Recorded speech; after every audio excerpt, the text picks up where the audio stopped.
to podcast number 10. 10 officially with the weekly whinges. Number 10. So we've got a special guest who's my best mate, Sam Palmer, who's flying up for the weekend to go to a friend of ours' wedding. And I was kind of hoping... That's not your SIM card, is it? No, it's not. All right, okay. We have recorded. So I was kind of hoping that you were going to come in your outfit because it's actually one of our Asian pals, and you've got a fantastic outfit to be in keeping with the culture of the wedding, right? So you didn't turn up on it, but that's fine. I'm a little bit disappointed. But we are going out on the piss tonight, so hopefully you're going to put it on to go out tonight. How do you feel about that? I'm not going to wear it tonight, unfortunately. I feel a bit sorry for him because I'm going to look like the only National Front member wearing obviously something to go in that coincides with the event. But no, I'm really looking forward to it. He's a top lad, our Hassan. Hassan, yeah, he's one of our very good pals. Where is the wedding? This afternoon. Where is it? I don't know. Where's it at? Acklam.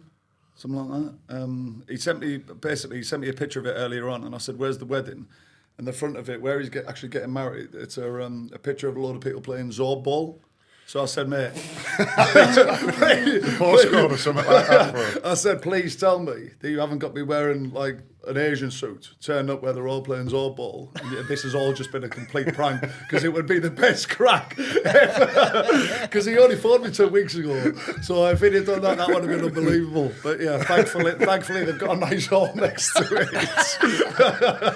Might come down the watch. Mate, I'm just sacking this afternoon. I've been your haircut. Let's go do that. No, I can't do that. So the reason I kind of wanted you on, apart from me being my best pal, you've got a funny story to tell. But I'm conscious that Jamie doesn't know you as well as I do. And obviously, whoever listens to, there's probably a portion of the audience that don't. There'll be a lot that do. So I'm just going to do a little bit of an interlude just to see your face mainly, right? So Sam and I used to work together about 15 years ago. Sam was kind of one of our top sales people. One of? The top salesperson. Sorry. Confidence, I think. and he is unreal at sales, right? And now they weren't necessarily as compliant as they should be back then, but that's a different story. So I was supposed to... Cheers for that. I was supposed to... It's all done now, dusted, mate, the 6-year rules back. So, I was supposed to climb Kilimanjaro, right? Right. And I was massively unfit, obviously. I was about 5 stone, couldn't walk up the stairs without getting out of breath, and I'd signed up to do that. Anyway, I went to the doctors. The doctor basically said that he's going to void my insurance and you can't do it. So Sammy took over, right? So he will tell us the story about Kilimanjaro. And everybody that knows Sam, I will tell you when to switch off because you've all heard this story before a million times. And then we'll kind of do something and tell you how long it's going to take. It's probably going to be the majority of the hour, to be fair. Right, fantastic. So we become pals through that little time in life. And then Sarah had a 30th, right? And me being me, party... I popped the question a couple of weeks ago, so I said, why don't we do a joint 30th / engagement party? Invited Sam along with a bunch of people from work. And then the first time that Sarah had the fortune to meet Sam, she'd come into the back bar at the Bull, so we had the back bar all cordoned off. And there was doorman on and stopped people who weren't guests coming in, but these big lads got through and they were at the bar, and I'm stood at the bar. And I turned around to the lad, like, sorry, I don't know you. And he turned round to swing at me, right? He popped up, right? Wrapped this kid up into some MMA move and choked him out on the floor. As Sarah walked in, right, I went, this is Sam from work. And she went, what's happened to that bloke on the floor? And he goes, oh, he's just fallen asleep. I cannot believe that you just told that story. We're going in hard, are we? All right, fair play. Well, I know Sam now. So that was the opening affair of Sarah meeting Sam. And then a couple of months later, Sam came to me at work and he went, look, Paul, he says, I need every weekend off, right? And I went, and you can't have every weekend off, Sam, right? He was like, no, I need every weekend off. And he pulled out this list of people that was covering him for the next 3 months on a Saturday shift or a Sunday shift. And I said, right, fine. I said, if one of them people don't turn up, the deal's off. Right, sound, no drama. I went, why? He went, oh, I met a lass. I went, right, in Falarac, it wasn't Falarac. Cavos. met this lass. I went, so what's the plan? And I'm going to travel down to London every weekend to see her. I'm madly in love. And I went, mate, this will never, ever work. And do you know what? I think 5 years ago today, we were at your wedding, weren't we? 5 years. On Monday. We got married. So, roller coaster of a life. We've been on holiday more times than I care to remember. Different countries, had the same arguments in different countries with local people, had the same fun in different countries with people, and equally in this country. And then 3 years ago, coming up to Christmas, well, we came down to see you about summertime, wasn't it? And you said, I've seen this lump on my neck, Kirby's noticed it. And I said, do you know what, bro, I've never noticed that before. And now you said it, I can see it. What's the crack? You went, no to worry about, I'm going to the doctors. And then about 2 weeks before Christmas, it was about middle of November-ish, wasn't it? Yeah. Sat outside the court where I saw you the other day. Yeah. And he phoned me up and he said, I've been diagnosed with cancer. And I started crying on the phone and he was crying. I couldn't get my head round why somebody so fit who didn't even drink fucking bottled tap water at the time. I know I'm that convert now, right? Wouldn't drink tap water. Has antibacterial hand soap for his kids and all sorts. How somebody like that could have fallen to this, right? And somebody like me who'd lived my life so unhealthily had managed to not, if that makes sense. Yeah. And that was the more upsetting part. He handled it like a trooper, and we'll come to that, right? And when I was thinking about how to position this last night and this morning, it's diagnosed with, right? He was like, I've got a spot on my neck. I'm going to go and get it taken out, take some drugs, job done. And he was straight on to the next one.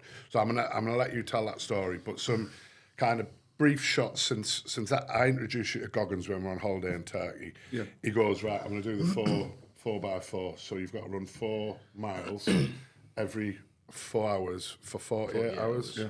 So that was the first kind of Raj challenge you did, apart from Kilimanjaro. Huge challenges. And then you did the marathon with cancer, and now that's what you blame you didn't get under 4 hours for, right? Yeah.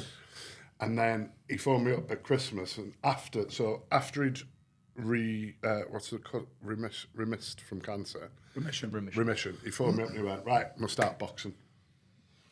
And then had 3 fucking pretty tasty fights. Knocked some kid out, and he's got in his gym of him sparking this kid out, mate.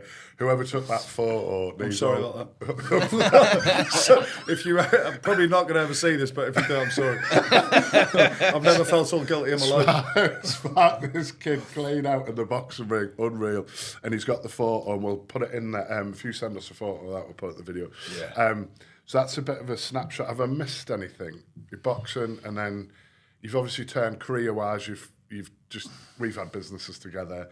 You're a PT, probably more so by trade, and recruitment as well. You do, and obviously you're very, very good at sales. So that's Sam in a nutshell. That's me, as an individual. And that's clean as well, right? Because I didn't want us to get shot off YouTube, right? I could have went a lot deeper. Well, you did start off the potty by saying I choked someone out within the first 3 minutes. Oh no, we're going to lose our 38 subscribers. Damn, all the woke lot are gone, mate. So tell us about Kilimanjaro. So trials and tribulations. I know I've heard the story before, so if I nod off, I do apologise. Yeah, thank you. I'll keep it very short and simple. When you obviously weren't able to do it, I don't know if you remember, but we had to raise a certain amount of money. Yes, $5,000, wasn't it? Yeah, and Barclaycard basically said that you needed, if you raised 2.5, we would then. That's right. Yeah. But I was presented with the challenge of getting $5,000 within the space of 3-4 weeks. Yeah. So I basically run, numerous charity events. I don't know if you remember. I was in the Dubliners doing the horse racing on. Honestly, it was the most mundane. Go on, mate, stick £2 on, you're going to win and all this. I was doing charity bake sales and all that in the at Barclaycard, saying you can have 3 hours off. Do you remember that? And I'd nick the cherry bakewells or whatever, they're 6 for £1. Go in and sell them for £1 each. And I'm not even joking, I do that regularly, but it was great because it got me time off work as well. I'd do anything to get work off, wouldn't I? Just a bookcase and a library, this random library that we had in the office, like, that kind of needs moving to a different floor. Next thing, he's walked past with this trolley, dead slow, with about $3 on. You could have had about $500, but he knew the more trips he had to do, the longer it would stretch it out. Sorry, bro. That's fine. Any charity event, a Barclaycard or whatever, I'd be like, first name down, anything to get me off them phones. Anyway, went off on a bit of a tangent. So anyway, going back to Kilimanjaro, I think it was 6 days up, 3 days down, acclimatisation. You go up to a certain level and then a little bit, and then you come back down, obviously. And then by the time that you actually peak, I think you're operating with about a third of the oxygen capacity that your lungs can take. Right. I actually was probably one of the fittest in the group in expedition, but I actually was really ill come the end. And I was vomiting like pure, like, well, let's not go into it, but basically to the point where the Sherpa grabbed hold of me by the bag because I didn't even have enough energy to stand up. I can only explain as the most drunk you've ever been. That's what Luke said, isn't it? And he literally marched me down, and obviously I was getting a little bit better every time. But it's because apparently when you're younger, your lung capacity operates different when you go at higher altitudes. So it doesn't matter if you're 21, fit as anything. Yeah. There was literally a 50-year-old smoker there that was well overweight, and he was absolutely fine, smoking cigars on the top of it. and I was like, what is going on? Like, it was the most confusing 10 minutes. Exactly. But yeah, it was a fantastic experience. Definitely recommend if anyone obviously wants to do it. Raised obviously a good amount of charity, and I think that's when it kind of led me on to doing other bits and pieces with events. And then raising money for charity as well. Yeah. I think we did it for Daisy Chain, wasn't it? Daisy Chain was, yeah. And it was basically looking after autistic kids. Yeah. And going there and seeing what they do for young children. Again, autistic kids. And I think my money helped build the full-on wood chip playground, wasn't it? Got a garden there with all the sensory stuff and all. That's really, really, that must be a really nice feeling. It was good, yeah. So that was my Kilimanjaro trip. That was very, very quick. Yeah, everybody's going to be really surprised at how quick. You know what? It's because a lot of people that look at it, I'm conscious of just going, nah, sorry. Because normally when we're sat in the pub, it's... That's a 4 hour fucking story. Let me start off from the jungle. And that snake. Exactly. It's 40-degree heat. We're all hacking down bushes. We never hacked down one bush. But have you always been driven before that point? And sorry, that's the wrong question. I know you've kind of always been driven before that point, but to push yourself further, was that a kind of turning point, or have you always kind of been like that? The turning point, funnily enough, I'm looking at the coffee mug now. I've got a picture on my wall, and it's £1 a cup. And Dad, if you listen to this, I'm sorry. But my turning point in life was me and my family. We come from very humble beginnings, council estate, pebble dash walls. All the estate's been knocked down now and all that. Gisborough Road, big up. But it wasn't a bad upbringing, but we could have definitely had more, if that makes sense. I'm not going to put it down too much. And I used to work at Garland's with my dad, and we were at the big C&E building in Middlesbrough. Is that what it's called? That the one with the red light on the top. Yeah. Yes. Yeah. So my dad used to work for Orange, and I was working for Vodafone, or vice versa, whatever it was. And again, call centre environment. I think my dad was a team leader. I was probably on 14 grand a year, 13 grand a year, whatever it was. My dad probably wasn't on much more than that. Excuse me. My dad come down stairs, and we were both having a fag at the time when I used to smoke. And I was just finishing my lunch break, and he was just finishing. He just come down and started having a cigarette. And 3 of his friends come outside and was like, "Oh, Vince, we're just going to go across and have a coffee. Do you fancy one?" And he went, "Nah, lads, I'm all right." And I went, "Dad, and then they walked over the road, and I went, "Dad, just go over with the lads because I'm going upstairs." And he went, "Nah, son, it's £1 a cup over there." Right, so that's why I've got on my wall, because that was the moment I looked in there and I said, "There's no way I'm ever going to be like you." With all respect, Dad. My dad is a fantastic man, worked his arse off, but he's very comfortable in his own setting and his own surroundings, right? Yeah. And that's absolutely fine. Doesn't sit there, he's not skint all the time. Do you know what I mean? He's comfortable where he is. Happy with his lot, ain't he? Exactly. And he's a top bloke as well. Yeah. I just went for breakfast with him at Pier 22, funnily enough. Did you? Yeah. I had to shoot off. I was halfway through my breakfast and I went, "It's 5-2, Paul's going to be kicking off." But anyway, so that was the moment, and that is the drive. So it was £1 a cup, and that was when no matter whatever trials and tribulations I'm ever faced with, that's what I always think of. And if I'm ever at work or whatever, pound a cup is always in my head. So that's the start. And you are exceptionally driven. I can remember you telling me a story about, and I'm probably going to butcher it, but you were trying to get some haulage contracts in or something like that, and you were literally stood on a bridge in London writing down the phone numbers off the side of lorries to call them the next day. So when I moved down with Curbs, I started off with a commission-only sales job because I just needed to get to London. I was going to do everything that I possibly could to get out of Barclaycard with Paul. We're going to have to bleep out a lot about yeah, don't worry. Sorry, you're not allowed to. I just don't. Yeah, I don't. Oh, fair play. Get out of the bank. The big blue eagle. Yes. So basically, I went down there and I got a commission-only job, and it was selling business mobile phones. Right. And what you had to do is phone up someone. So I'd say, Jamie, you're on. How many business mobile phones do you have? Let's say, for instance, you're a haulage company or whatever. Every driver's got to have a mobile phone, so you might have 6 mobile phones. But they're not due for renewal until next November. But I've got to phone you up, get a meeting with you, get you to print out all your bills, sit there. I'm impartial with all the phone networks, and I might be able to save you £5 a month on.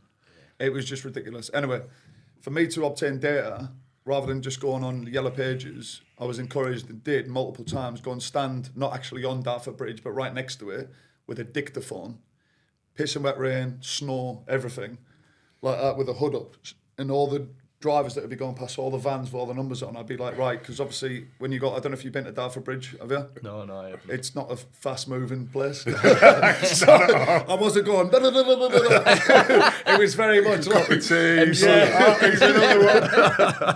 Yeah, it was very much like XYZ business, and then obviously just say the numbers. And what I do is I get home, listen to the dictaphone, write it all down, and then I'll call anywhere between kind of 60 to 80 companies per day. But again, it was all commission only, and then that did give me a lot of... I already had resilience from the Vodafone Barclaycard days. But again, it was just that digging in, working hard, and we'll get onto it later on about kind of like having that mindset that you just got to keep going no matter what. So my mum has a digital marketing company, and I remember ages ago I was just speaking in my head. Obviously, working in the fire service, we have loads of time off, and I remember being like, right, what can I do with my time off? Go in some coin, this, that, and this. Before the pressure washing business and all that stuff. And I was like, right, I'll just go on the phones for me, mum. Cold calling people.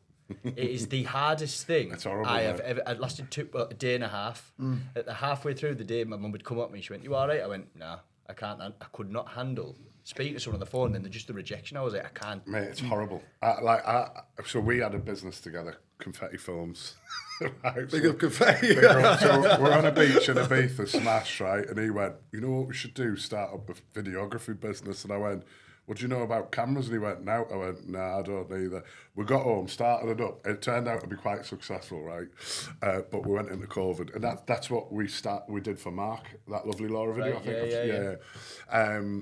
So we got an in at the NEC in Birmingham. Some lad that works around here, you'll know him, he drinks in our pub. He said, will you come down and do a video? So we found this Polish videographer in Birmingham, didn't we, Chris? Couldn't speak a word of English. So we had to communicate via text only, which obviously tried to do commercial business. Trying to do commercial business with him. And he's like, me don't speak all the English and my Polish is shit. So anyway, he goes to the first one, sound, no drama. And then I got the prospectus for all the upcoming events.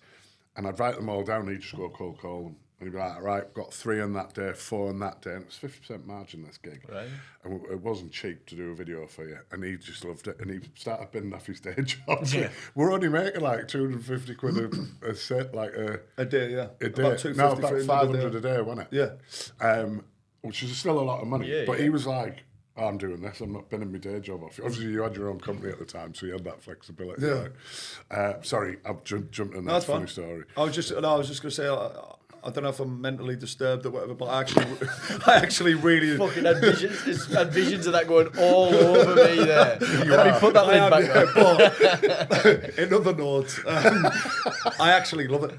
Right. I actually love cold calling. I actually love. There's nothing better for me. Well, there is stuff better, but you know what I mean. But getting a sale, turning someone who's been an absolute twat to you when you first start speaking to someone, and then getting them to buy something from you is just I absolutely love it. Thrive. I do honestly thrive. Do you know, there was people in the office, genuinely, like lads like Mikey and Pete and that get on with them really well, still keep in touch with them and this, that and the other.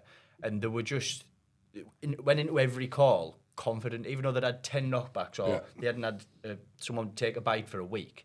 Every time they were just like, right, this one will be the one, this one will be the one. And I just used, honestly, I tipped my hat to them because I was just like, that mental resilience there is absolutely insane because like I said, lasted about a day and a half. I've done deals in the sauna in David Lloyd. Do you know what I mean? That's my level. I take my hat off to him when he does it, and I'm full respect. But I'd rather be sat in the sauna talking to some mush and go, did I tell you I've got a videography business? Oh, we're down and doing that. I'll come do a video. All right, yes, I know drama. Phone him up and he's like, how have you managed to do that? I was in the sauna at the Dave, mate. Do you know what I mean? That's fair play. And it's different folks. I'm sat there in my pants in a sweatbox. That's your last opportunity. I'll do a discounted rate because you're the last one of the day. But yeah, you are very, very resilient, mate. Very, very resilient. Hats off to that. So then you did the London Marathon after that. I haven't even done a workout, mate. So you did the London Marathon after that. I was the 4x4. Oh, the 4x4. Yeah. That's right. And you were still in Dartford when you did that, weren't you? Yeah. So when COVID hit, I wasn't doing much. I was running. I was keeping up the gym and stuff like that. I thought that was going through a bout with depression. I look back now and think, no, because I'm 100 miles an hour, as Paul's probably explained, and as everyone knows me, I am. I went from running a business, or 2 businesses, because we had confetti at the time, running 2 businesses, training at the gym 5-6 times a week, to absolutely nothing with a 1-year-old kid, and we had a really tiny house then. Yeah. Do you remember? I never came to that house. We had a really small back garden, like half the size of this room, and so when I used to look on Facebook and again looking at everyone going here, there, looking in the back gardens playing, that also then got me down as well. So you had no work, no gym, and all this kind of stuff. Anyway, you spoke to me about Goggins, didn't you? Yeah.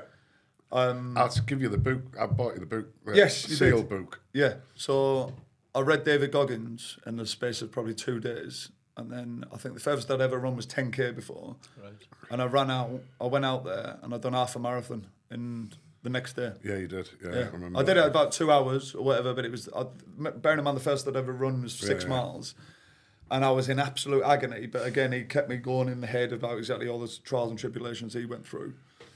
And then that was it. And I was just like, and again, mental fortitude, right? Okay, so all right, we've done this. And then, okay, so then I ended up rounding up about 5-6 lads. A few lads from Thornaby as well. Excuse me. And we all did it, and it was run 4 hours again, repeated it, 4 hours run 4 miles every 4 hours for 48 hours. So you start on Friday night at 5 p.m, run 4 miles, get home, change, showered. 9 p.m, then you run another 4 miles, and then you went 1 a.m, 5 a.m, and then all the way through, right? The hardest thing about that is, you know what it's all like after a run or whatever, your muscles are trying to recover. Yeah. And you've got home and you're relaxing, and I was doing ice baths at the time. So I'd jump in the ice bath or a cold bath upstairs or whatever. You'd have your food, your gels or whatever. And then, say for instance, you've just done a run at 1 a.m, your endorphins are flying. But then you can't get asleep. You can't get asleep, and then you're like, I've got to run again in another 3 hours. Because I was doing the 4 miles, and let's say for instance, average 30 minutes, right? Yeah. 30 to 35 minutes. And then you would get home, you'd have to eat, hydrate, have a litre and a half of water, and then try and get an hour's kip or whatever. And it was just, it was very, very difficult. With a 1-year-old. Yeah, with a 1-year-old as well that also wasn't sleeping. So across 48 hours, I probably had the best part of 3 hours sleep and run 48 miles, yeah. And I was like, weirdly, I really like this. Yeah, I really like this challenges. But there seems to be a big turning point. So we've had a couple of people on here, and things like that, them challenges. I've just never dreamt of doing one. Never dreamt like when you talk about that, or is it the Bob Graham and this, that, and the other.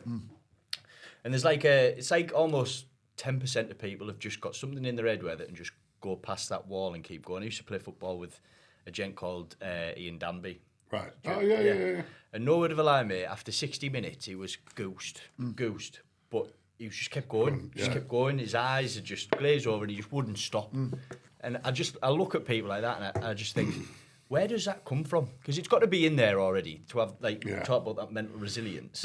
Because for me, if I was doing 4 miles every 4 hours for 48 hours, I'd probably do the first 8 and I'd be like, fuck that. Bin it off. Yeah, let's go for a beer. But that's how you do feel. And I'm very much a believer of. Sorry, quick reverse. Going back to your football, I was with Sean Lightfoot last night. All right. Yeah, and we said I was doing the poddy, and he said, Do you know Sean? Yeah, I do, Everybody yeah. he used knows to play Sean. centre half with him. Used to play football with him, yeah. Yeah. So he Wouldn't think I was a centre half looking at me. But he said hello to you, by the way. spot on.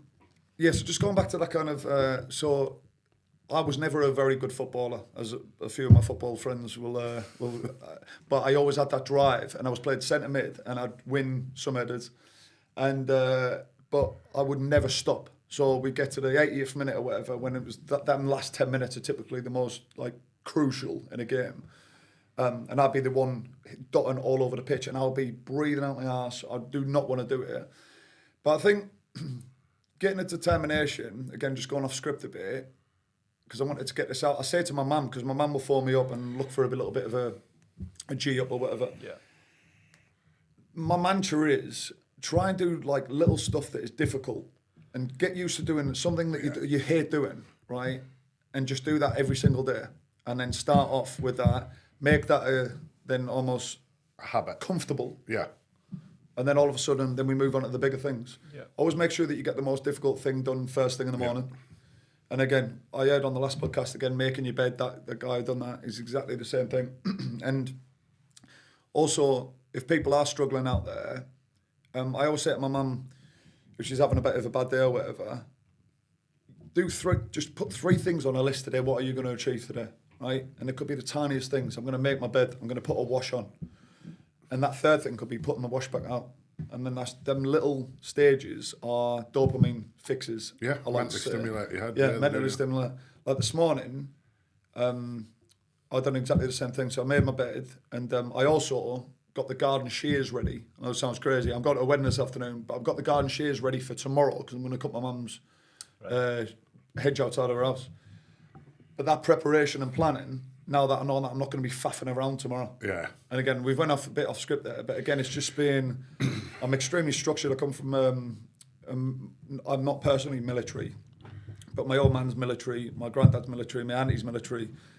So I've always been kind of like, Conditioned like that. conditioned and structured. So, yeah. It's the task thing.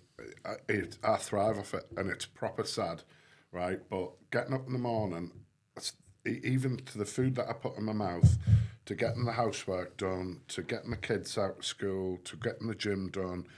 When I go to bed on a night, I'm like, have I done everything? Tick, tick, tick, tick, tick.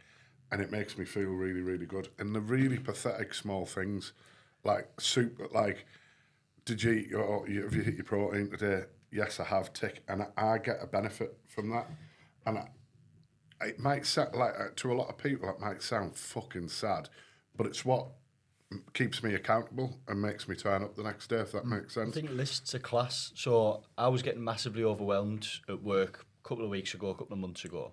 Just had loads of courses, loads of assignments, and this, that, and the other.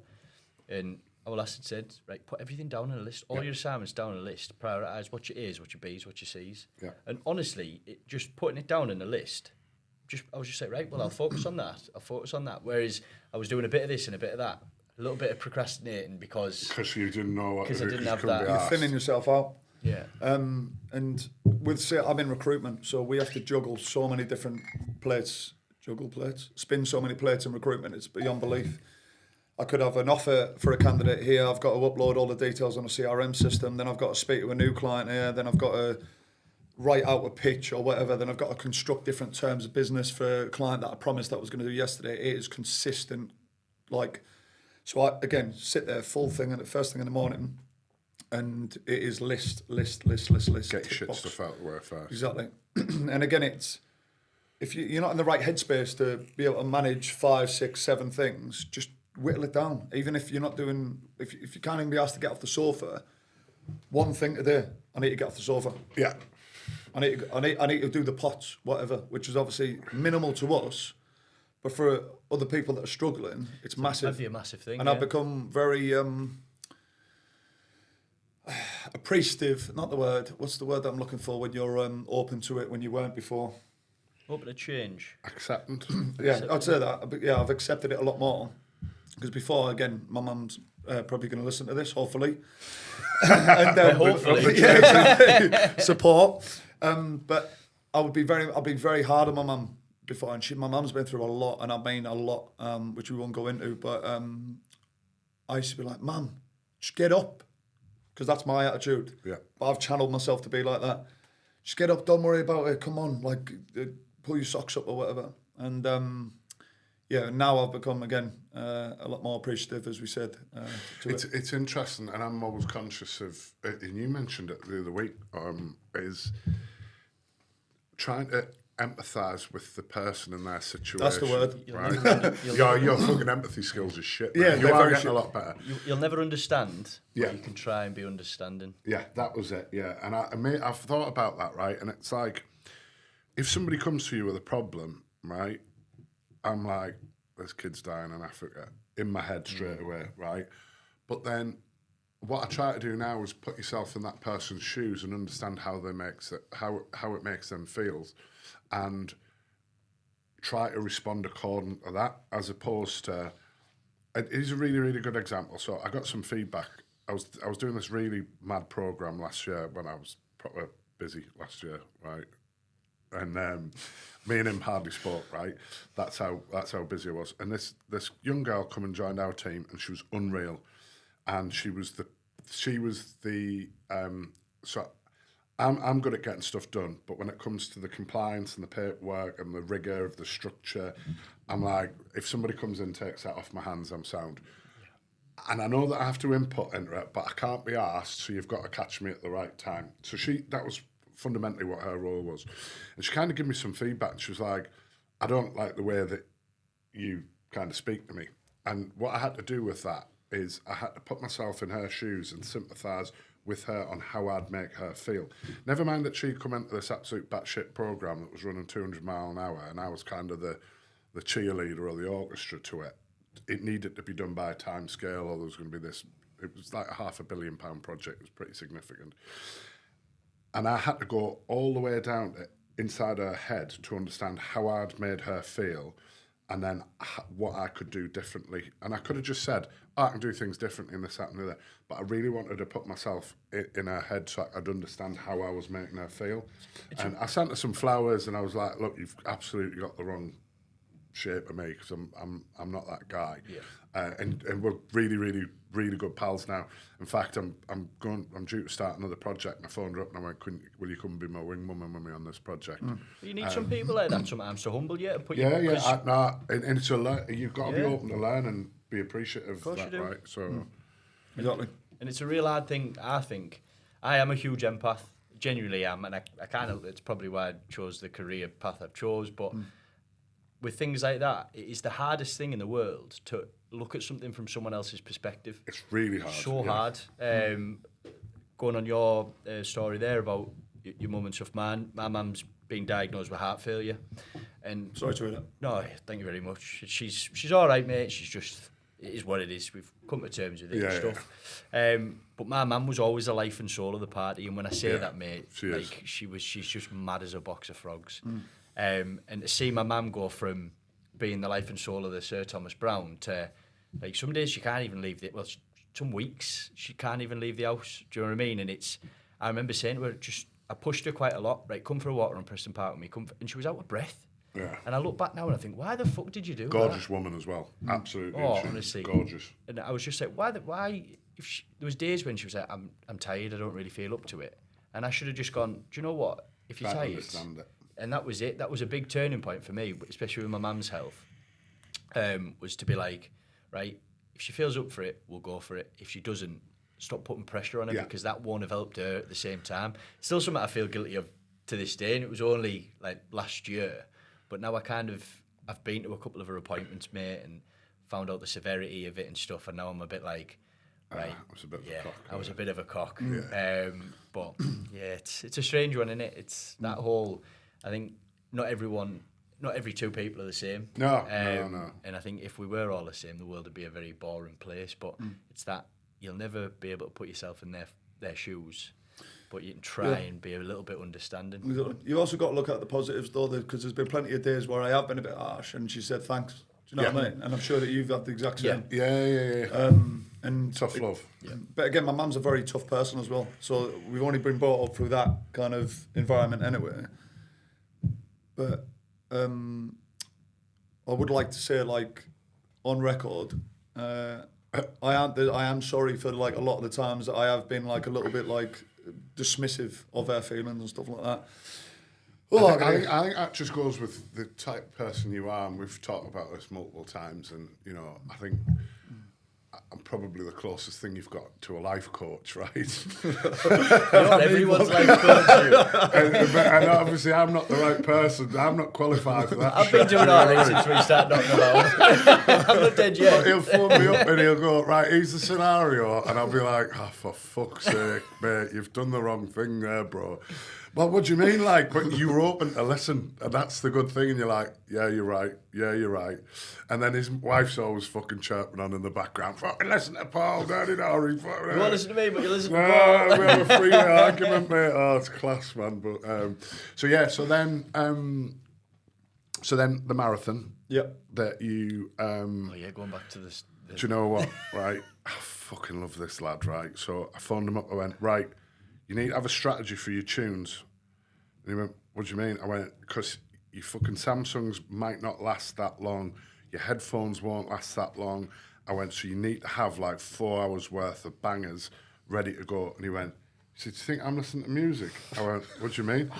He went, I've stitched Sammy P on my fucking jersey. I want to hear people say my name. I'm not listening to It's them. so true as well. And I'm not even joking. By mile 2, I was fucking sick of it. I swear to God. Wish you had some fucking Fuji to listen to or something like that. Because you run it down, and honestly, like that, and you start off and everyone's going, Sammy P, like that. And everyone's shouting, the kids are all going, oh, high fives and all that. And honestly, you get a mile 2 and you're like, shut the fuck up. Honestly. And then you end up going in the middle of the pack just to block out your view. I swear to God.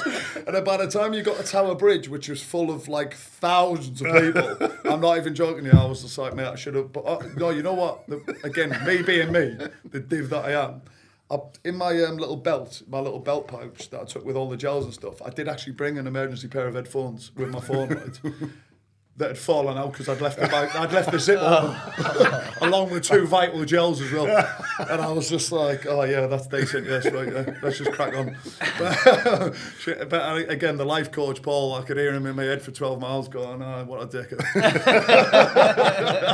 So what was the hardest part of the marathon? I've never done one, I've done half before, but what's the hardest part? Mile 19, which is London Marathon, which is getting around the Canary Wharf area. So I trained myself to go 20 miles, 2021, and I was absolutely fine with it, and I was on course to do 345s, 340s, which again is not great, but I was weighing about 97 kilos at the time, which is obviously quite heavy for trying to run a marathon, because I didn't want to lose. I was vain, so I didn't want to lose my muscle. So that's not again, you, completely again, me being the div that I am, would do real heavy weight sessions and then go and do a 20-mile run or whatever. Anyway, so I mile 19 and stuff like that. This time was a lot different because I went up to 20 miles. I got to mile 19, 20, and I was like, again, same feeling like I had at the top of Kilimanjaro. We did. How many times can I plug that? No. Have you been Can we do a hashtag? Do you know everyone says that? Anyway, so about now, mile 19, 20, I was absolutely haggard. Literally started having to walk, and then I was just like, no, I need to get to 4 miles, under 4 hours, sorry. Trying to jog, being sick, like again, pins and needles all over my body. Got to the end, and my mate was waiting at the end for me, but when you finish, you're not allowed to come into that finishing part. So basically, you get your T-shirt, your medal and all that stuff, and I've got I'll send you the picture. I've got a picture of me. They wrapped me up in the tin foil, and I was white as a sheet, and I basically just took a picture there. God knows what I've seen that. Yeah. And honestly, if you look at the front and afterwards, honestly, I'm white as a sheet, and I was being sick non-stop. My friend was waiting for me and he was texting me going, "Where are you?" But I couldn't even have the energy to stand up for 40 minutes. And people were trying to obviously give me gels and all that water. I had paramedics around me and all that kind of stuff. Fucking drama. Yeah, exactly. I was absolutely fine, to be fair. I just wanted to see if there was any videographers about. Just want to be in the front of the newspaper. That's what I do. But anyway, so my mate was waiting for me out the back, bless him. Jamie Coyle, thank you very much, because he come and chaperoned me all day. And he took me on, but we needed to get to these car, which was in Greenwich. We needed to get on some tubes, and I was literally sat down in the middle of the floor with my medal round me, being sick all over the tube floors, people standing up. But honestly, everybody's accepting of it. Oh, it was so nice. Yeah. It was unbelievable, because normally you associate Londoners with arrogance, and all this. You're not going to speak. Yeah. Everyone was going to me, "Oh, you're all right, son. Do you need anything or whatever?" Blah blah blah. So anyway, managed to get on my poor missus. She ended up trying to throw a surprise well done party with cupcakes and all that. I remember. Yeah. I was like, you ain't going to want none of that, cuz. I phoned her up and she was like, "I've got a party for you." I was like, "You fucking joking?" I was like, "Not a chance." Thanks, babe. I was just like, you've got, and hats off to Kirby, right? So she's such a lovely woman now, and she fucking puts up with some shit with him, mate. Fucking hell. Sorry, go on. No, that's fine. So anyway, we cancelled the after party. P. Diddy wasn't there, don't worry. But anyway, cancelled the after party and all this kind of stuff. And I managed to be, I couldn't keep any water or food down me at all. And till about 8 o'clock, and I bear in mind I finished the marathon at around about 2, 3. Couldn't have any fluids at all, which was obviously dangerous. Anyway, 2 weeks beforehand, I'd went and got a check on the lump that I had. Yeah. So I'd done the marathon in Mila wasn't born yet. Mila was just born. Just born, that's so right. I'd done the marathon. Sorry, I'd done the marathon in October the 4th or something like that, because it got transferred because of COVID. So it went from April to October. Yeah. I went for a test or something like that about a week before, and then I think Mila was born a week after, on October the 12th. That's right, yeah. And then I went to get a further test a week afterwards, because I remember I told you I needed to get a... They were rapid, weren't they? Yeah. What's the bloody... Biopsy. Biopsy, that's it. Yeah. I needed to get a biopsy, which was directly in your throat. And basically what they did is, so they found the lump there, and they gave me an ultrasound, and it went round my neck there, and it was 2 Nigerian geezers who were funny as, because they were trying to have this conversation with each other, and fair play to them, because they started off for there, and then they started putting gel all around there, and I'm like, "Why are you putting gel there? They were only testing me here." So they did that, and then went all the way around there, and then you can hear them clicking pictures, which isn't good. Clicking pictures around the front. Yeah, clicking pictures here, going here, like that, and I was like, "This ain't good." So then I went for obviously a biopsy, but what they'd done is they said to me that it was fatty lumps, and they thought it was fatty lumps, but either way they're growing, because you can have... to build up fat repositories in your body, innit? Yeah. I forgot the name, is a technical term. They always come out with the most ridiculous names for them. And it normally happens in people who are fit as well. So when your fat's displaced around your body because you're super lean, or you were at the time, cheers, man. Put a bit of weight. because you're super lean. Yeah, exactly. You were at the time. Cheers, mate. That's rough as toast, yeah. Can we stop this now? I'll see you at the pub later, yeah? Definitely not getting a pint with me. I might not come out tonight, boys. That's where the fat congregates into little lumps. But sorry, go on. No, it's fine. So basically, these 2 Nigerian fellas were going like that, taking the pictures, and they were like, "No, it's fatty lumps." And they basically said this to the person that was going to do the biopsy. She was the head. What would be the head nurse that would be the person that would specialise in biopsy? Yeah. So basically, she said that they think it's fatty deposits. Yeah. They've only asked me to test this one. Yeah. But I'm going to test both just to see, right?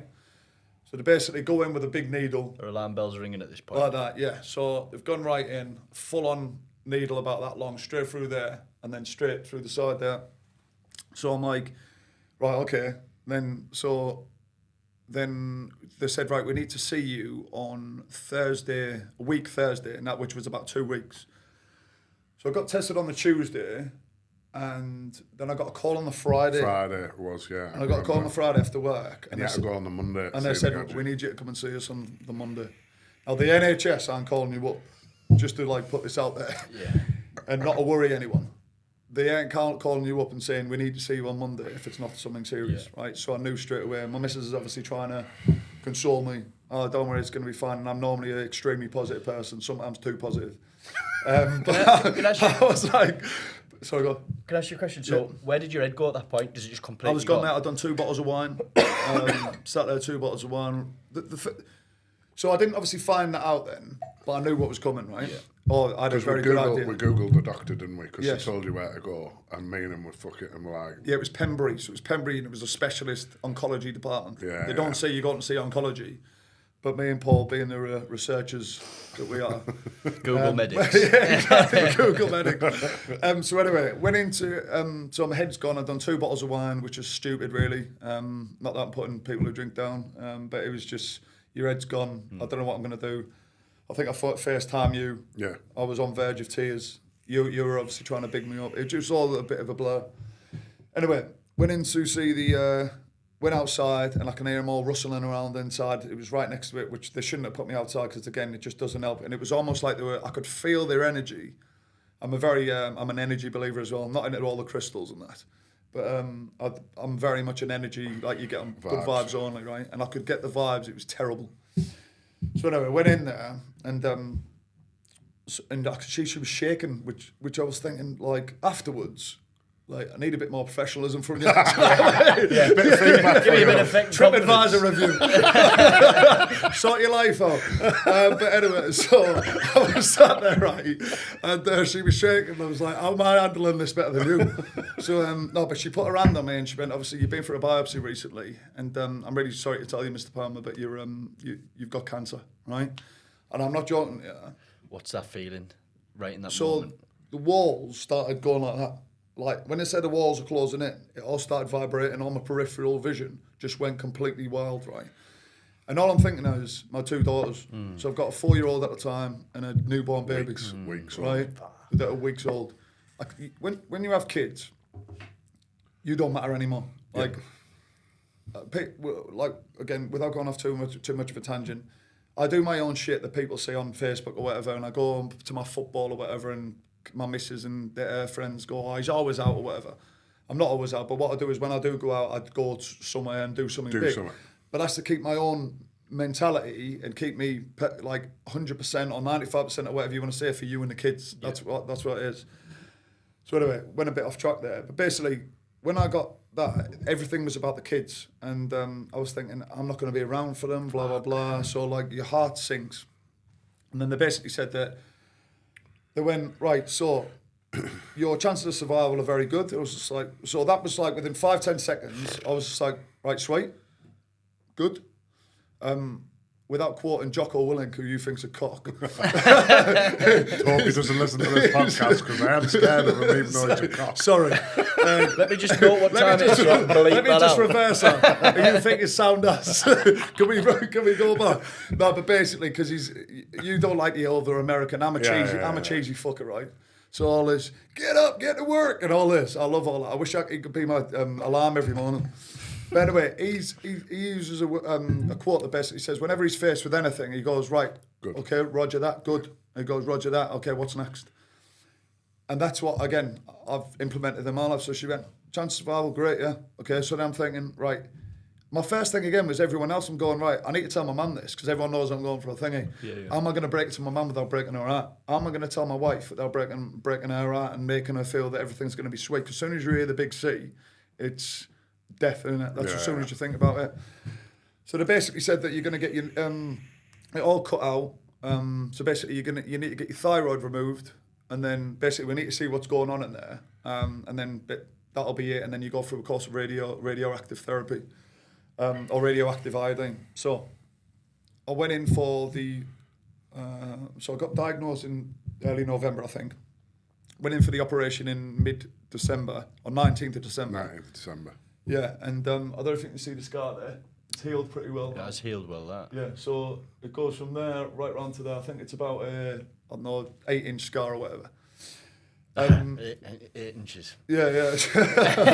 I wish. But basically, so they cut me open, and basically what they had to do is they had to remove my thyroid, because obviously that's where the cancer was. And then they had to look at the tumours, because what had happened is it starts on your thyroid there, and then it was spreading, right? So it was spreading through my lymphatic system. As you say, because that's if it goes in the lymphatic, then... And then obviously it starts spreading. So I was extremely lucky that obviously my missus spotted that lump there, because otherwise it would have started spreading everywhere. It could have went to my brain, lungs, whatever. So when they opened me up, they cut out my thyroid, and then they found 5 tumours between there that were anywhere between 3 to 8 centimetres long.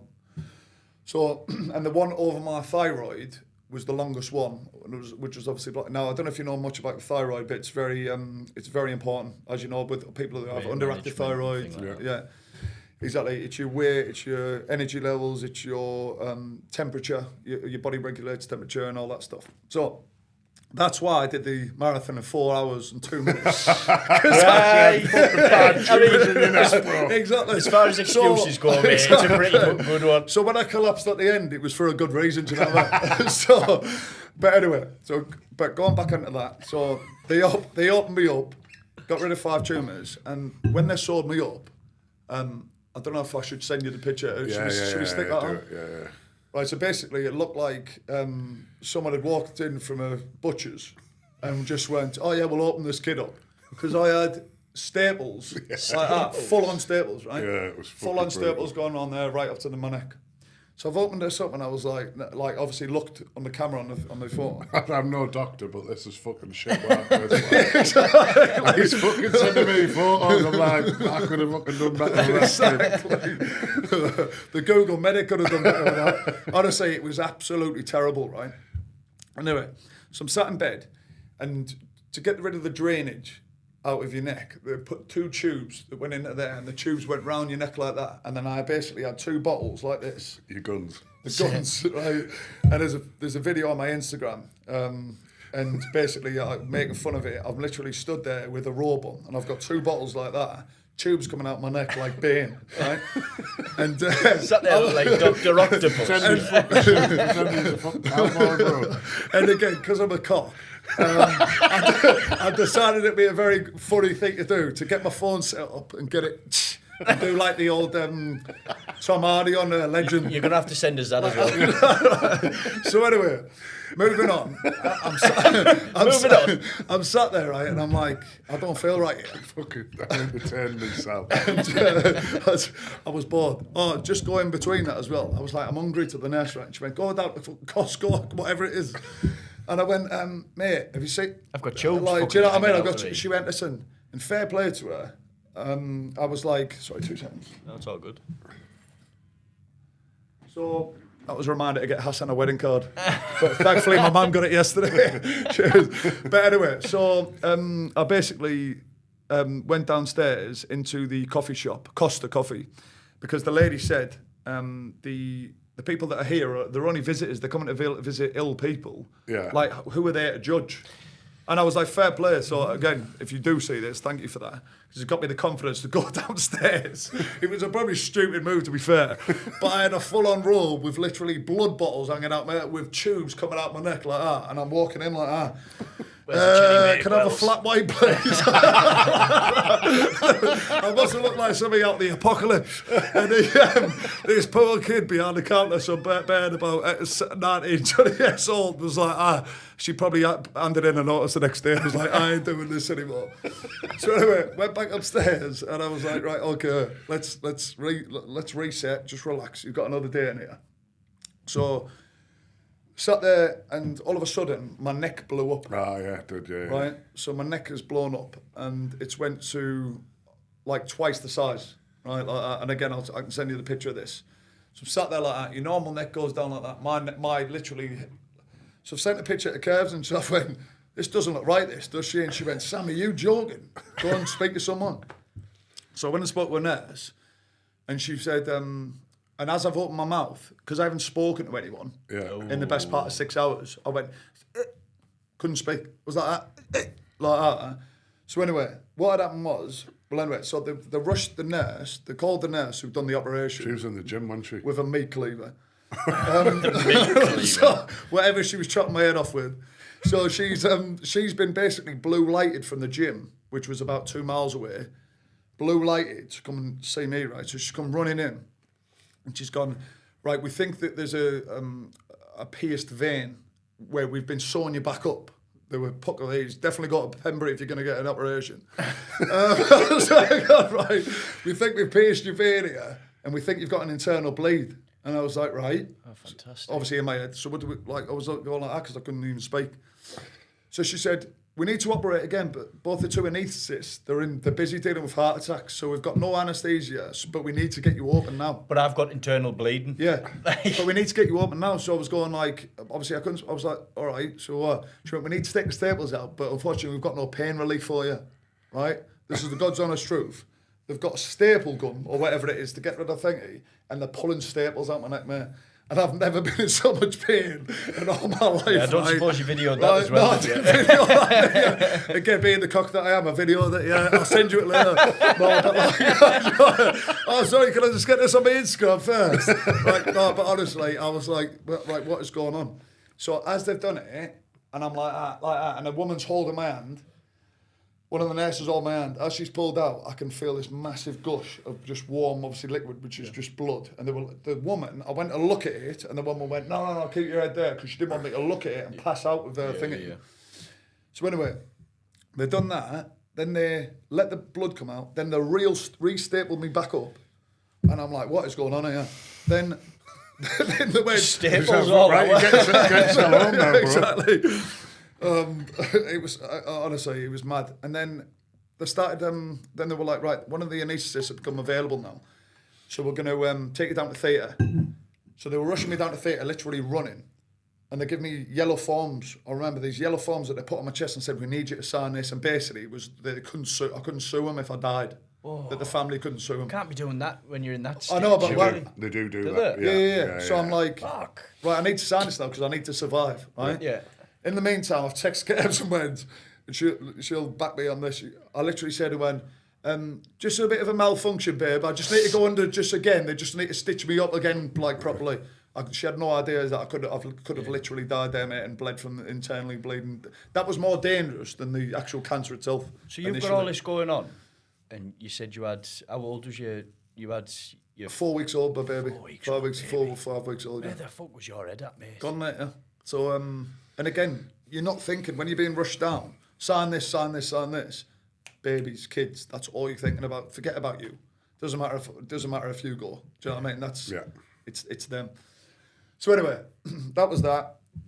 Got stitched back up, all right. Come back out. Again, we didn't go into the details of breaking it to my mum and all this kind of stuff, but that's neither here nor there. But basically, going back to the mentality, I said to Kirby and Ava and that, I said, I don't want you at the hospital. I want you to come with you there. Don't need you. I'm going on holiday for 2 days. I said that to my daughter. Come back, all stitched up. I needed to rest for 2 days. And that was it. It almost bit me in the arse, right? Because you're going to laugh at this, Kerbs, but you're a pain in the arse as well. This will crack Disclaimer. you up. This will crack you up, right? So I've just come back. I've had my head chopped off. I've had 2 bloody operations. I'm lying there like that with 2 pillars. I haven't slept because I'm in a day ward in the hospital with... All the fucking It's lunatics. all that, yeah, crazy, right? So I'm lying there in bed. And I've had the best part of 4 hours sleep because every time I move, I'm in absolute agony. Kerb's opened up the door, right? Bear in mind, I've only been in the house for about 8 hours. She's opened up the door. I went, you all right, babe? She went, not really. I've had 4 hours sleep because of that, baby. That's fucking Kerbs all over, man. I rate it, mate. I rate it. I'm sat there like, yeah, sound, trying to like give it the old, like, any chance, but not a chance, like, do you want a coffee? Well, I can't even move at the moment, but yeah, thanks. But anyway, but sometimes that's why it bites me in the arse, because I'm so blasé with it all. Sometimes when I do need sympathy, it's just not there. Do you know what I mean? Yeah. I just need a bit like, do you need a hand with anything? That's all I need, a bit of love. But anyway. I rate that. I had no fucking sleep. Well, I've had my head hacked off. Yeah, I'm sound, don't worry about me. But, and then that was it. And again, mate, I was on the treadmill after on thing, Mark. I made sure that, so I had to take these injections, and you need to, because your calcium levels really deplete, which are really dangerous. I didn't realise what the crack was. And you get really bad pins and needles. And you get blood pooling in your legs. Right. And basically, so when you were sitting on the toilet or whatever, your legs, you could literally feel your legs bubbling in your calves and all this kind of stuff. Wow.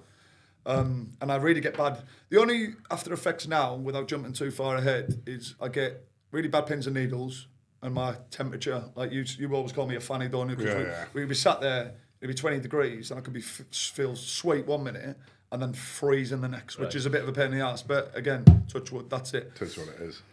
And then one, when I went for the radioactive iodine, we went into I told you about the basement, didn't I? Yeah. So I had to go and get radioactive iodine. Have you ever heard about this, Jamie? So basically, so you get radiotherapy. Sorry, I shouldn't laugh about this, but again, this is my own warped mind.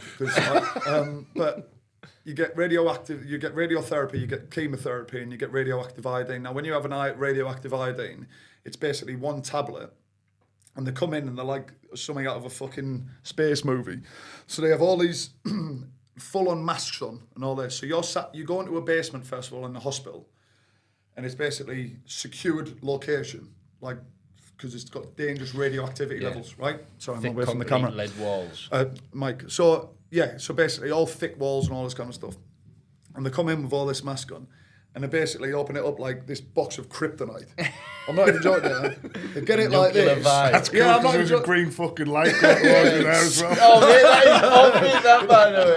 Like that, right? So they do this, honestly, they open it up like that, and then there's just a tablet sat there, and they get the tweezers, the big tweezers that are about that long, pick it up like that, and go to put it in your mouth, and you're like that.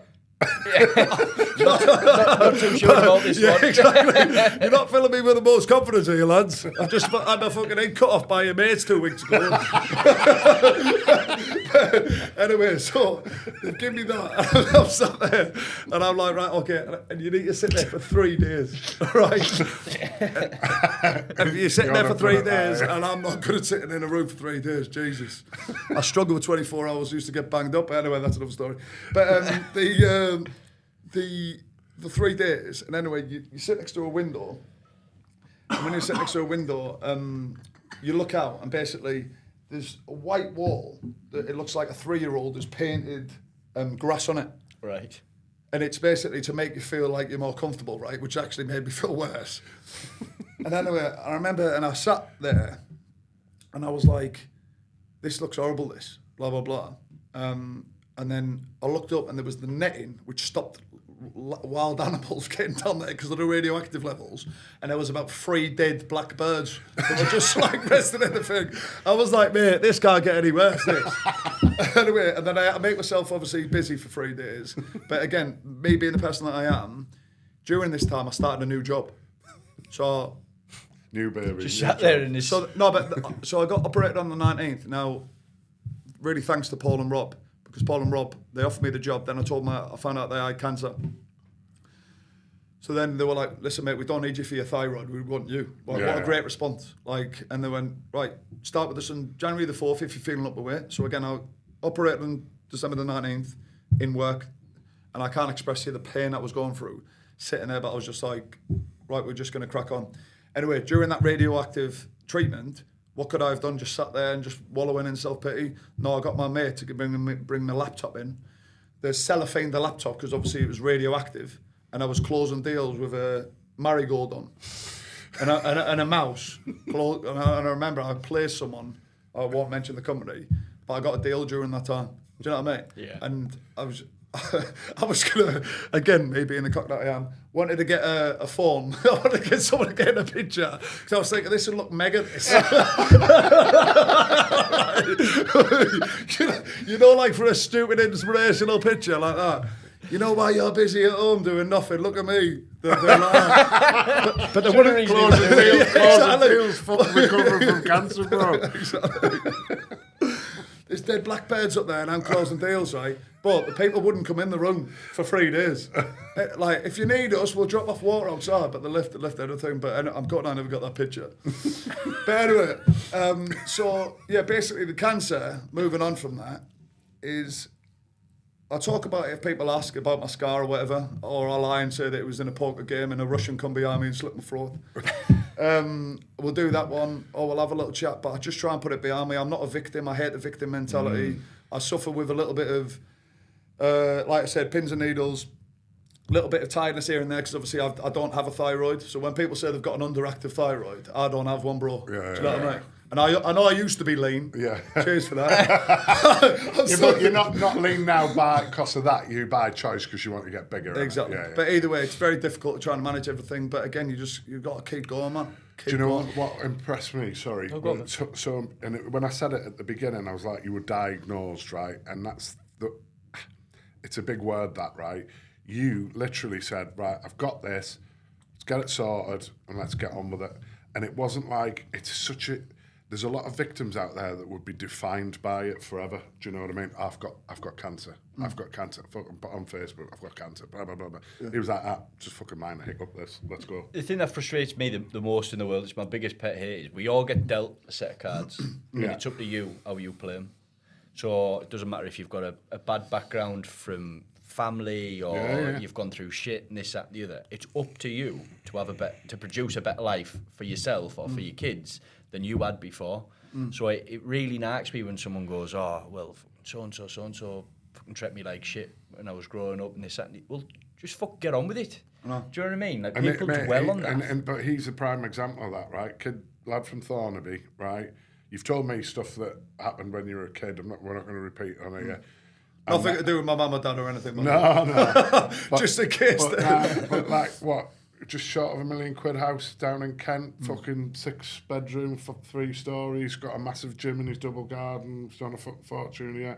It can be done, but you've got to have the drive and the passion like this kid's got, do you know what I mean? That's the biggie. One word that I hate is lucky. Yeah. You're so lucky to have this. Graft. I absolutely detest that word. Like, absolute graft. You have no idea. It's the old iceberg analogy. You see the top of the iceberg, but you have no idea what's underneath and what I've done. Like, and again, like, who in the right mind would sit on Dartford Bridge taking numbers on a dictaphone in the snow? Yeah. On commission only. Because I could have got more money being on the dole than what I was doing. It's elite level mentality. That's what it comes down to. It's like, oh, you're lucky because the way you look. You weren't doing the squats with me last night. You're not eating the scran I'm fucking eating. Yeah, you're not on the fucking 2,100 calories a day measuring your fucking mints and shit like that. You're not doing your 2 hours on the fucking treadmill every day, are you? Do you know what? That's not lucky, yeah? The outcome is what you achieve is what you put into it, right? Yeah, 100%. And I just think, genuinely, so this is the first time, obviously, meeting you. And Paul's given me little snippets and this, that, and the other. And if I'm completely honest, if I'm completely honest with you, he'd sent me through how we wanted to ask the questions and stuff, and I didn't even look at them. So I just thought, I don't want to know of the things that you've done. I want to hear your story. And genuinely, mate, like they reckon now. So they reckon it used to be 1 in 3 people will get cancer. Yeah, it's 1 in 2 now, isn't it? 1 in 2 now. Your story out of all these people of, right, let's just get on with it. Let's attack it. It is what it is. Let's move on. Let's make some good decisions and let's sit in a room for 3 days and close deals. I think spreading that message to people out there is, when you hear that big C, your world's not over. Let's just do what we need to do and move on. And it's easier saying that, right? Sat here having not gone through what he's going to do. But there's a prime example of what can be done if you approach it with the right mindset. I think, after all that, there's a couple of bits that you haven't missed out, but you were straight back at work just after Christmas. Yeah. I was actually off longer over the Christmas period. He was back in the office on the 4th of January, and he didn't have a day off till March. When I went to Mexico in March. That's right, yeah. I'm still going to that one. No, definitely. What's your motivator? We'll tell you about it. We'll get onto that one later on. What's your motivator? Is there anything? Obviously, some people are motivated as the bands. Some people motivated by money. Some people are motivated by nice cars. What's yours? When it comes down to it, when you're in the trenches, what's the thing that you look at and you think, right, this is for this is for that? As cliche as it is, I don't want to die wasting my life. I don't want to I feel that I'm probably too overconfident, to be fair, in some ways, and other ways it helps me. But I know I've got so much potential, and if I can just channel 60, 70% of that through my life, then I'll be happy with it. And the only way I'm going to do that is by, again, doing the little things, doing the hard things, and doing difficult things because, again, even coming at this podcast today, I was nervous about this, but being nervous is good, right? Yeah. Again, that level, people call it anxiety. Anxiety is completely different. People love chucking that word about, don't they? Yeah. I've got anxiety through the roof. No, it was a little bit of nerves coming in, and the reason is because I'm passionate about having a conversation. I want you two to have a great podcast. I want me to have a good conversation, so I'll do well. Anyway, I went off a bit of a tangent then. My drive is £1 a cup, as I said earlier on. I don't want to be a mediocre person. I want to be looked back on and think, and this is why I do my Instagram stories and stuff like that. I do my Instagram stories. I've been off it a bit lately, just 3 weeks. It was doing my head, and I was getting too engrossed in the old reels and stuff. But I do daily inspirational videos and stuff of me training and stuff like that. And I know a lot of people do, but I'll hit with a little inspirational message. And I always train first thing in the morning, 6 o'clock. And I'm like, right, get up and you do it. Do you know what I mean? So going back to your question, what drives you is I don't want to be mediocre. I want to, when I'm on my deathbed, whenever that may be, look back and think I didn't waste the potential that I could have had. Yeah. Leave the earth a better place than when you arrived. And hopefully be looked back on and go, whilst he was an absolute Raji, he was all right. I mean, yeah, well, this is my best mate, Sam. By the way, he's a bit of a fucking nutcase. But his heart's in the right place. I was mega excited for it, mate, when he mentioned it, and I just thought, right, here we go.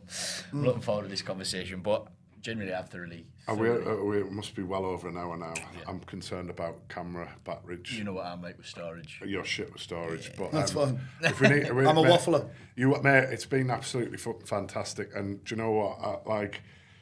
I knew as soon as you came up, when Jamie said we're going to do this podcast thing, I was like, right, yeah, cool. So I'm just a passenger. Obviously, it's Jamie who's the fucking... I'm not. I'm just the facilitator. That's it. I do the bookings and you do all the... You need that. Well, it was like when me and Paul run our business. I was the sales, he was the ops. Yeah. And I just knew that we needed to get him on because it's going to go down a bit of a treat. We had a little bit of a transfer of... Well, we had a list, but we had a little message off Darren the other day. Yeah. Now, it's got little... my head just doesn't stop ticking with little ideas and stuff. And what I would love to do, and I mean, I messaged her about it, is do like a charity Christmas special in like a venue and see everyone who we've had on and just say, right, would you fancy coming and giving us 20 minutes of your time? Let's talk about your year, what battles, what challenges, how have you overcome them. That's a really good idea, and just get like the golf club. Yeah. I think it holds like 80 to 100 people, was it? And just see if we can sell some tickets. Dead cheap, but do it for a good cause. Big sesh on. And have a big sesh. Sound. It's my thought. I'm always up for a sesh, mate. Yes. But brilliant, mate. Thank you very much for no worries. Taking the time. Not that you had a fucking choice, like. Thank you for sharing your story, mate, because honestly, there'll be people out there, genuinely, they say, is it the 20, 60, 20? Where there'll be 60% of people out there who won't comment, they won't like, but they'll watch it and they'll get something from 20% haters and the 20% that speak to us, So, honestly, mate, that story and all that, it's going to resonate with people 1,000%. No matter what you're going through, just always push forward.